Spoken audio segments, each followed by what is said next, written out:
To determine these spill locations, they run these models on a supercomputer, and then those videos were created to be able to more visually see in 3D what they look like, so you can visualize them better, and then also you can understand the time characteristics of how the spill behaves.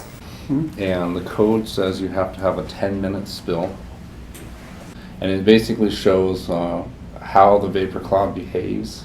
So in that case, that's this case 1 spill. You've got a break in the pipe right at the ship, and it shows that it doesn't really go anywhere. And then we ran that at low tide as well. And also I should note, the blue vapor cloud is a half.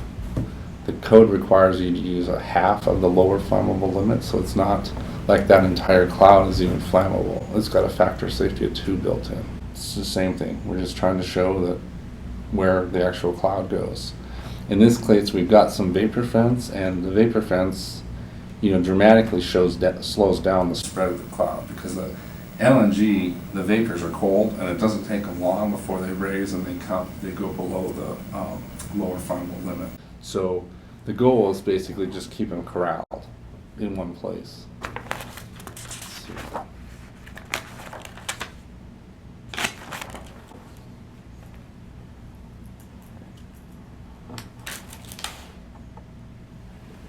Yeah, so 3 is just the pipe rack next to it. So again, you can see how it behaves.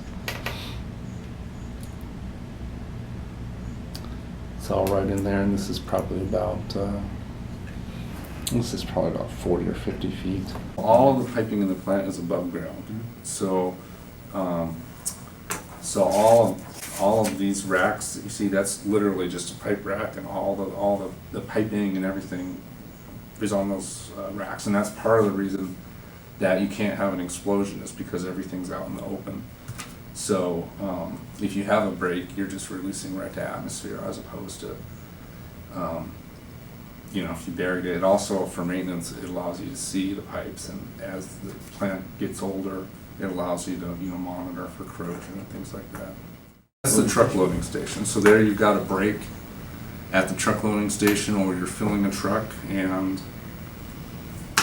something goes wrong, and you let the LNG spray out for 10 minutes, which again, these are all 10-minute cases.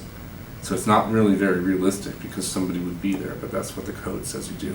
This is a trough, so that I think I explained before, there's trenches, because you want to make the LNG go where you want it to go. So you got the big cloud when it first spills, because the trench isn't cold yet, and then once it's cold, the LNG stays liquid and goes back here and boils. So everything's hot to LNG, even if it's a 30-degree day and you spill it on the ground. That's hot, when you're at minus 260 degrees.